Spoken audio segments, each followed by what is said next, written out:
समय और ब्रह्मांड आपस में इस प्रकार जुड़े हुए हैं जैसे प्रकाश और परछाई। जिस प्रकार प्रकाश के पैदा होने से परछाई का जन्म होता है, उसी प्रकार ब्रह्मांड के अस्तित्व में होने से समय का आभास होता है। प्राचीन काल से ही लोग समय को जानने की कोशिश करते आए हैं और समय के बारे में अलग अलग परिभाषाएं देते आए हैं। अरस्तु का मानना था कि समय गति का एक प्रभाव हो सकता है। गति धीमी या तेज हो सकती है, लेकिन समय नहीं। न्यूटन के हिसाब से भी समय पूरे ब्रह्मांड में एक जैसा चल रहा था, लेकिन अल्बर्ट आइंस्टाइन ने अपनी थ्योरी ऑफ रिलेटिविटी में समय की परिभाषा को ही बदल दिया। अल्बर्ट आइंस्टाइन के अनुसार तो समय महज एक इल्यूजन यानी एक भ्रम है। अल्बर्ट आइंस्टाइन के अनुसार ब्रह्मांड में समय की चाल हर जगह एक जैसी नहीं है। ब्रह्मांड में कहीं समय की चाल धीमी है तो कहीं पर तेज। ब्रह्मांड के भारी ऑब्जेक्ट्स जैसे ब्लैक होल के पास समय धीमी रफ्तार से गुजरता है, लेकिन जैसे जैसे हम ब्लैक होल से दूर होते जाएंगे वैसे वैसे समय की चाल तेज होती जाएगी। लेकिन वास्तव में समय है क्या? अगर सीधे शब्दों में कहें तो समय एक वास्तविक घटना है जो कि ब्रह्मांड में होने वाले परिवर्तन को दर्शाती है। वास्तव में बदलाव ही समय है जो कि बीते हुए कल को वर्तमान के द्वारा भविष्य से जोड़ता है। अभी से 13 अरब 80 करोड़ साल पहले एक डेंस हॉट सिंगुलरिटी पॉइंट में एक धमाका हुआ। उस धमाके को वैज्ञानिकों ने बिग बैंग नाम दिया। बिग बैंग से जन्म हुआ ब्रह्मांड का। ब्रह्मांड के जन्म के साथ ही जन्म हुआ समय का। जब तक ये ब्रह्मांड है तब तक समय का अस्तित्व है। जिस दिन ब्रह्मांड का अंत होगा उस दिन समय का भी अंत हो जाएगा। लेकिन सवाल ये है कि समय का अंत कैसे होगा?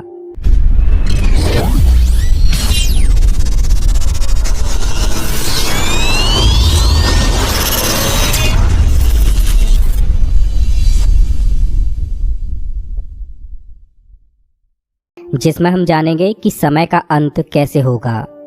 ब्रह्मांड ही सब कुछ है। इसी में है स्पेस, समय और मैटर।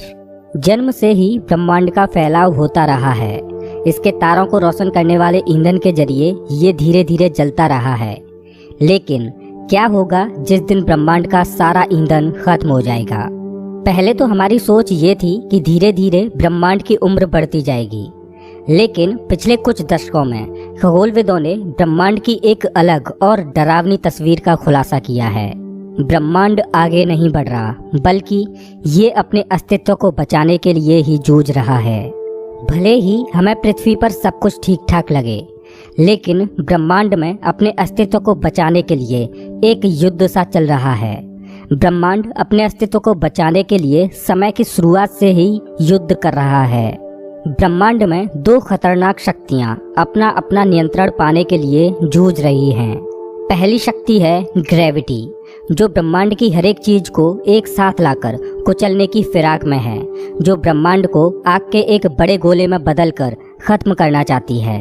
और दूसरी शक्ति है फैलाव, जो गैलेक्सीज को दूर दूर तक खींचकर ब्रह्मांड को ठंडा करके इसे जमा कर खत्म करने की कोशिश में है। इन दो शक्तियों में जीत किसकी होगी? ग्रेविटी की या फैलाव की? या फिर ये मुकाबला बराबर पर ही रहेगा? ब्रह्मांड की इन दो महाशक्तियों की रस्साकसी में जो भी शक्ति भारी पड़ेगी वही शक्ति ब्रह्मांड का अंत कर देगी। इन दो महाशक्तियों के मुकाबले में 3 नतीजे निकलेंगे। पहला नतीजा होगा बिग फ्रीज। अगर ब्रह्मांड का फैलाव ऐसे ही चलता रहा तो एक दिन पूरा ब्रह्मांड ठंडा होकर जम जाएगा। दूसरे नतीजे में अगर ब्रह्मांड के फैलाव और ग्रेविटी में रस्साकसी जारी रही और ये दोनों शक्तियां हमेशा अपने अस्तित्व के लिए जूझती रहीं, तो ब्रह्मांड में एक नाजुक संतुलन बन जाएगा, जिससे ब्रह्मांड का एक खास आकार बन जाएगा और ये अनंत काल के लिए वैसा ही बना रहेगा।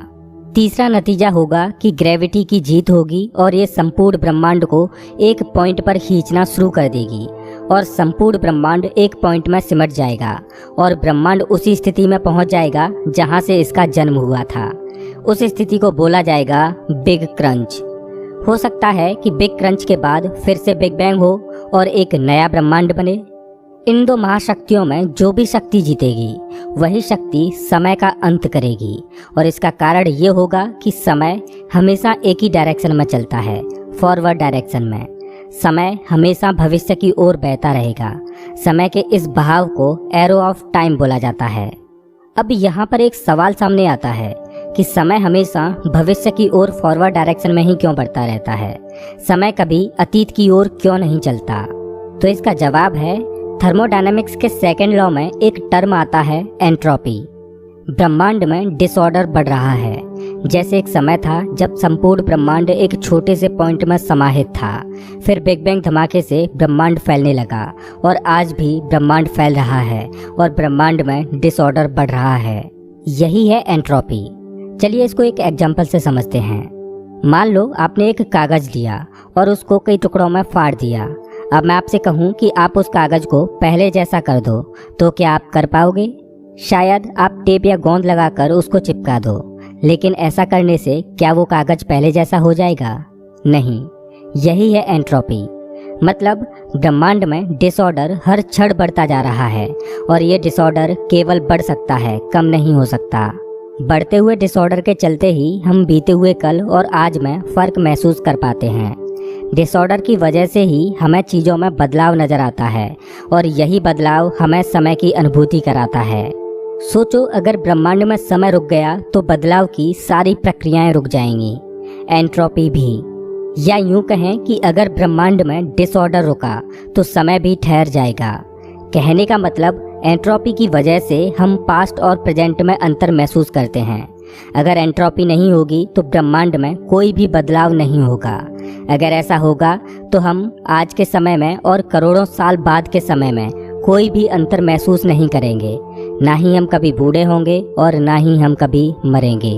इससे कोई फर्क नहीं पड़ता कि अभी आप क्या कर रहे हो, लेकिन समय हमेशा आगे की ओर बढ़ता जा रहा है और समय का अंत ब्रह्मांड की दो महाशक्तियों में से किसी एक के कारण होगा।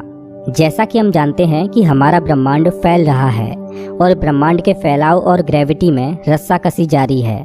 अभी तक तो हमारा ब्रह्मांड विस्तार और सिमटने के बीच एक नाजुक संतुलन बनाए हुए लग रहा है, लेकिन क्या ये अपने संतुलन को बनाए रख पाएगा? क्या कोई चीज़ इस संतुलन को गड़बड़ा सकती है? ब्रह्मांड के विस्तार की शुरुआत बिग बैंग से ही शुरू हो चुकी थी। फैलाव ने एक ऐसा विशाल और चलता फिरता मंच बनाया जिस पर आज का ब्रह्मांड गतिमान है। लेकिन अगर ये जन्म से ही नियंत्रित ना रहता तो ब्रह्मांड कब का खत्म हो चुका होता। अभी तक तो फैलाव की ताकत ग्रेविटी पर भारी पड़ रही है, जिस वजह से ब्रह्मांड का अस्तित्व बना हुआ है। लेकिन अच्छी बात यह है कि ग्रेविटी और फैलाव बिग बैंग से ही संतुलित रहे हैं। अगर ब्रह्मांड का विस्तार कहीं ज़्यादा तेजी से होता तो ये इतनी तेजी से खाली होता कि गैलेक्सीज, स्टार्स और ग्रहों को बनने के लिए समय ही नहीं बचता। हम इस ब्रह्मांड को देख पाते हैं। इसका कारण है कि एक महाशक्ति ग्रेविटी ने ब्रह्मांड के फैलाव की रफ्तार पर रोक लगाई हुई है। ग्रेविटी और मैटर हमेशा साथ रहते हैं। कोई चीज़ जितनी बड़ी होगी, ये अपने आसपास की चीज़ों पर उतना ही दबाव डालेगी। ग्रेविटी ने ही सितारों को बनाया, ग्रहों को बनाया, गैलेक्सीज को बनाया।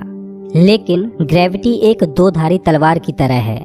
अगर ब्रह्मांड का फैलाव धीमी रफ्तार से होता तो ग्रेविटी फैलाव पर हावी हो जाती और ये संपूर्ण मैटर को एक पॉइंट में क्रश कर देती और ब्रह्मांड में स्टार्स, ग्रह, गैलेक्सीज इत्यादि बनने से पहले ही सारा मैटर एक पॉइंट में समा जाता और ब्रह्मांड कब का खत्म हो जाता। आज हम एक संतुलित ब्रह्मांड में रह रहे हैं। इसकी उम्र बहुत ज़्यादा लंबी है। ब्रह्मांड इस गति से फैल रहा है कि हमें विकसित होने का समय मिल रहा है। ग्रेविटी और फैलाव की रस्साकसी की वजह से ब्रह्मांड 13 अरब 80 करोड़ सालों तक कायम रहा है। लेकिन ये संतुलन आखिर कितना स्थिर है? क्या हमारे ब्रह्मांड में बेरोक टोक विस्तार या खुद ही तबाह होने से बचाने लायक संतुलित सामग्री मौजूद है? ब्रह्मांड में जितना ज़्यादा मैटर होगा उतनी ही ज़्यादा ग्रेविटी होगी और जितनी ज़्यादा ग्रेविटी होगी उतना ही ज़्यादा ब्रह्मांड के फैलाव पर अंकुश लगा रहेगा। अगर ब्रह्मांड में मैटर कम होगा तो ग्रेविटी भी कम होगी, जिस वजह से ग्रेविटी का फैलाव से नियंत्रण खत्म हो जाएगा और फैलाव सभी गैलेक्सीज को दूर दूर तक धकेल देगा और ब्रह्मांड जमकर खत्म हो जाएगा। 1930 के दशक में वैज्ञानिकों ने जब गणना की तो नतीजे बहुत ही खराब थे। उन नतीजों के हिसाब से ब्रह्मांड में इतना मैटर ही नहीं था कि उससे इतनी ग्रेविटी पैदा हो पाती कि फैलाव की ताकत पर अंकुश लगा रहे। लेकिन 1980 के दशक में एस्ट्रोनॉमर्स हैरान रह गए। टेलीस्कोपों को नजर न आने वाला बहुत बड़े आकार का अज्ञात मैटर अंतरिक्ष में मौजूद था, और इसका आकार अंश मात्र नहीं बल्कि पहले हम जिस मैटर को जानते थे उससे भी 5 गुना ज़्यादा था, जो बहुत ज़्यादा ग्रेविटी पैदा कर रहा है। इस अज्ञात मैटर की खोज से पहले हमें लगता था कि जिन चीज़ों को हम देख सकते हैं केवल वही मैटर होता है और उसी से ग्रेविटी पैदा होती है। लेकिन इस अज्ञात मैटर की खोज ने वैज्ञानिकों की ब्रह्मांड को देखने की रूपरेखा ही बदल दी। जब ब्रह्मांड में मौजूद गैलेक्सीज का वैज्ञानिकों ने अध्ययन किया तो पाया कि गैलेक्सीज बहुत तेजी से रोटेट हो रही हैं। जिस तरह से सूर्य की जबरदस्त ग्रेविटी पृथ्वी और बाकी अन्य ग्रहों को एक गोल घेरे में नाजुक नृत्य कराती रहती है, सूर्य के मास से पैदा हुई ग्रेविटी ही दूर दूर तक मौजूद ग्रहों की परदियों की रफ्तार को नियंत्रित करती है। अगर सूर्य ज़्यादा बड़ा होता तो ग्रहों की परिक्रमा करने की गति भी ज़्यादा तेज होती, और अगर सूर्य छोटा होता तो ग्रहों को इसकी परिक्रमा करने में ज़्यादा समय लगता। गैलेक्सीज भी बिल्कुल ऐसे ही काम करती हैं। गैलेक्सीज के सेंटर में मौजूद विशाल मास बाहरी सितारों को गोल ग्रह जैसे ऑर्बिट में खींचता है। 1980 के दशक में वैज्ञानिकों ने गैलेक्सी के तारों की इन कक्षाओं की सटीक पैमाइश की तो नतीजों ने सब कुछ बदल दिया। गैलेक्सीज के केंद्र में जो विशाल सुपरमैसिव ब्लैक होल्स थे उनमें भी इतना पर्याप्त मास नहीं था जो गैलेक्सीज को इतनी तेजी से रोटेट करा पाता। यहाँ तक कि इतने कम मास की वजह से गैलेक्सीज को टूटकर बिखर जाना चाहिए था, लेकिन फिर भी ऐसा नहीं हुआ। आज हम देखते हैं कि यूनिवर्स गैलेक्सियों से भरा पड़ा है। ग्रेविटी का कोई बड़ा और अतिरिक्त स्रोत शायद गैलेक्सीज को एक साथ थामे हुए है, लेकिन वैज्ञानिकों को टेलीस्कोपों में कुछ भी दिखाई नहीं देता, ना कोई चमक ना कोई छाया। ये नई चीज़ ना तो कोई प्रकाश छोड़ती है और ना ही प्रकाश को रिफ्लेक्ट करती है और ना ही उसे रोकती है। लेकिन ये अज्ञात किस्म का मैटर गैलेक्सीज के सभी तारों को एक ही गैलेक्सी में बांधे रखता है और गैलेक्सियों को टूटकर बिखरने नहीं देता। वैज्ञानिकों ने इस अज्ञात किस्म के मैटर को नाम दिया डार्क मैटर। ब्रह्मांड इस डार्क मैटर से भरा पड़ा है। सामान्य मैटर से इसकी मात्रा 5 गुनी है। डार्क मैटर ब्रह्मांड में बेहिसाब ग्रेविटी पैदा कर रहा है। वैज्ञानिक डार्क मैटर के आधार पर ब्रह्मांड के अंत को प्रेडिक्ट करने लगे। वैज्ञानिक मानने लगे कि किसी दिन सामान्य मैटर और डार्क मैटर से पैदा हुई ग्रेविटी ब्रह्मांड के विस्तार को रोक देगी और ग्रेविटी फैलाव पर भारी पड़ेगी। फैलता हुआ ब्रह्मांड फिर से सिकुड़ने लगेगा। सभी गैलेक्सियां एक दूसरे के पास आती जाएंगी और आपस में टकराकर मर्ज हो जाएंगी। बेहिसाब ग्रेविटी मैटर को तब तक क्रश करते जाएगी जब तक ब्रह्मांड का संपूर्ण मैटर एक सघन बिंदु में ना समा जाए। एक दिन ब्रह्मांड उसी जगह पर पहुंच जाएगा जहां से इसकी शुरुआत हुई थी, बिग बैंग पर। जब ब्रह्मांड सिकुड़कर एक डॉट में समा जाएगा, ब्रह्मांड के अंत की उस घटना को वैज्ञानिकों ने नाम दिया है बिग क्रंच। कुछ लोग मानते हैं कि जब बिग क्रंच होगा तब उस पॉइंट में एक बार फिर से बिग बैंग होगा और एक नए ब्रह्मांड का एक नई टाइमलाइन पर जन्म होगा। अगर ऐसा होगा तो क्या हमारा ब्रह्मांड जिस बिग बैंग से जन्मा है, तो क्या उससे पहले कोई बिग क्रंच था? अगर ऐसा है तो बिग बैंग और बिग क्रंच आखिर कितनी बार हुआ होगा? क्या ये ब्रह्मांड के जन्म और मरण की एक इन्फिनाइट साइकिल है? लेकिन जब वैज्ञानिक डार्क मैटर के बिग क्रंच को समझने के करीब थे तो ब्रह्मांड ने उनके सामने एक और बड़ी चुनौती रख दी। कोई अनजान ताकत ब्रह्मांड को एक अलग अंत की ओर तेजी से धकेलती हुई लग रही थी। ग्रेविटी और फैलाव पिछले 14 अरब सालों से ब्रह्मांड पर कब्जा करने की सोच रहे हैं। फैलाव इसको बाहर की ओर धकेलता है और ग्रेविटी इसको अंदर की ओर खींचती है। ग्रेविटी के पास डार्क मैटर था तो लग रहा था कि जीत इसी की होगी और ब्रह्मांड बिग क्रंच की ओर चला जाएगा। लेकिन फिर एक हैरतअंगेज खोज ने हमारा ब्रह्मांड को देखने का नजरिया ही बदल दिया। सन 1990 के आसपास वैज्ञानिकों ने ब्रह्मांड के विस्तार के इतिहास को नापने का फैसला किया ताकि वो ये जान पाएं कि ब्रह्मांड के फैलाव की गति कहीं इतनी धीमी तो नहीं हो रही कि एक दिन इसे बिग क्रंच का सामना करना पड़े, या फिर कहीं ऐसा तो नहीं कि ये हमेशा के लिए फैलता ही जाए। वैज्ञानिकों की शोध ने दुनिया को हैरत में डाल दिया। ब्रह्मांड के फैलाव की गति धीमी नहीं बल्कि तेज हो रही है और फैलाव की ये गति हर पल बढ़ती जा रही है। एक अदृश्य और रहस्यमयी शक्ति ब्रह्मांड के फैलाव को तेज करती जा रही है। ब्रह्मांड का ये फैलाव फिजिक्स के नियमों के उलट हो रहा है। फैलाव को एनर्जी बिना किसी चीज के मिल रही थी, स्पेस के वैक्यूम से। वैक्यूम का मतलब होता है एकदम खाली जगह जिसमें कोई भी पार्टिकल ना हो, जिसका ना तो कोई तापमान हो और ना ही एनर्जी हो। लेकिन ये बात सच नहीं। खाली जगह में एक एनर्जी होती है जो कि ग्रेविटेशनल रिपल्सन पैदा करती है। ये एनर्जी एक तरह की एंटी ग्रेविटी पैदा करती है। इस शक्ति को वैज्ञानिकों ने डार्क एनर्जी नाम दिया। वैज्ञानिकों ने अंतरिक्ष में मौजूद डार्क एनर्जी को नापने के लिए अपने बेहतरीन स्पेस टेलीस्कोपों को कैलिब्रेट किया और नतीजे दिमाग को चकराने वाले थे। ब्रह्मांड के मास के मुकाबले डार्क एनर्जी की तादाद 3 गुना थी। सबसे बड़ी ताज्जुब की बात तो ये है कि स्पेस जितना ज़्यादा फैलता है तो वहाँ उतनी ही ज़्यादा मात्रा में डार्क एनर्जी महसूस होती है। डार्क एनर्जी एक ऐसी एनर्जी है कि जब ये गैलेक्सीज को धकेलती है तो स्पेस में वैक्यूम बढ़ता जाता है, जिस वजह से रिपल्सन भी बढ़ता जाता है और डार्क एनर्जी और ज़्यादा बढ़ जाती है।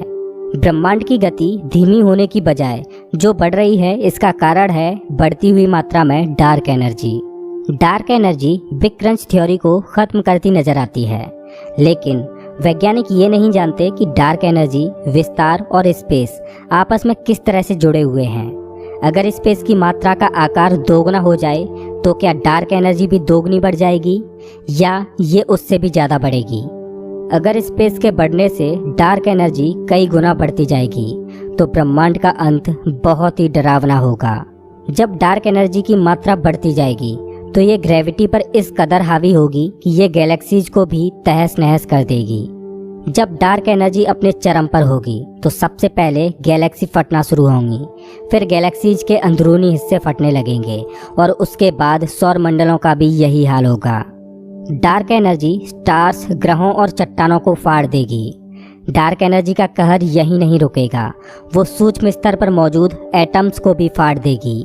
ब्रह्मांड का ये अंत बहुत ही बेरहमी से और तेजी से होगा। डार्क एनर्जी मैटर के अस्तित्व को ही खत्म कर देगी। मैटर का अपना अस्तित्व खो जाने के बाद ब्रह्मांड का अंत हो जाएगा, साथ ही अंत हो जाएगा समय का। ब्रह्मांड के इस अंत को वैज्ञानिकों ने नाम दिया है बिग रिप। अगर ब्रह्मांड में स्पेस के बढ़ने से डार्क एनर्जी कई गुना ना बढ़कर एक के अनुपात में बढ़े, मतलब 1 गुना स्पेस बढ़े तो 1 गुना ही डार्क एनर्जी बढ़े, इस स्थिति में ब्रह्मांड हमेशा के लिए फैलता जाएगा और ठंडा होता जाएगा। गैलेक्सीज में मौजूद स्टार्स का ईंधन धीरे धीरे खत्म होता जाएगा और गैलेक्सीज में अंधेरा छाता जाएगा। सभी गैलेक्सीज में सिर्फ मरे हुए तारों के अवशेष बचेंगे, जैसे ब्लैक होल, गैस और धूल के ठंडे बादल। सितारों का दौर खत्म हो जाएगा और ब्लैक होल्स का दौर शुरू हो जाएगा। ब्लैक होलों से भरी गैलेक्सीज विकसित होती रहेंगी। गैलेक्सीज में मौजूद ब्लैक होल्स एक दूसरे से मिलते रहेंगे और पहले से ज़्यादा बड़े होते जाएंगे। पहले वैज्ञानिक सोचा करते थे कि ब्लैक होल्स अमर होते हैं, लेकिन एक दिन इनकी भी मौत होगी। ब्लैक होल्स हॉकिंग्स रेडिएशन के द्वारा इवेपोरेट होते जाएंगे और छोटे होते जाएंगे और ख़त्म होते जाएंगे। जिस दिन ब्रह्मांड का आखिरी ब्लैक होल अपनी दम तोड़ेगा, उस दिन अंत होगा इस ब्रह्मांड का और समय का।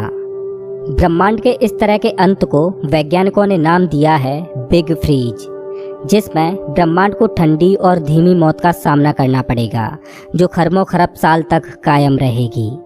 अब ब्रह्मांड का अंत बिग क्रंच से होगा या बिग रिप से या फिर बिग फ्रीज से? इस सवाल का जवाब डार्क एनर्जी के रहस्य में छिपा है। लेकिन हमारा ये ब्रह्मांड खुद से जुड़े राज आसानी से उजागर नहीं करता और डार्क एनर्जी और डार्क मैटर की ही तरह अभी शायद कई आश्चर्यजनक तथ्य हमारा इंतजार कर रहे हैं, और ये आश्चर्य उन रहस्यों और चमत्कारों की तादाद और बढ़ाएंगे जो हमारे ब्रह्मांड ने हमारे लिए छुपा रखे हैं। इस ब्रह्मांड में क्या क्या है, इस बारे में हम अभी ज़्यादा कुछ नहीं जानते। हम फिलहाल खोज के एक दौर से गुजर रहे हैं जहां अभी बहुत सी खोजों का होना बाकी है। पृथ्वी पर भले ही हमें सब कुछ शांत लगे, लेकिन डार्क एनर्जी और ग्रेविटी की रस्साकसी में एक भीषण युद्ध चल रहा है और इन दोनों महाशक्तियों में युद्ध समय की शुरुआत से ही शुरू हो चुका था और समय के अंत तक चलता रहेगा। दोस्तों, आपको क्या लगता है कि ब्रह्मांड और समय का अंत किस महाशक्ति के जीतने से होगा?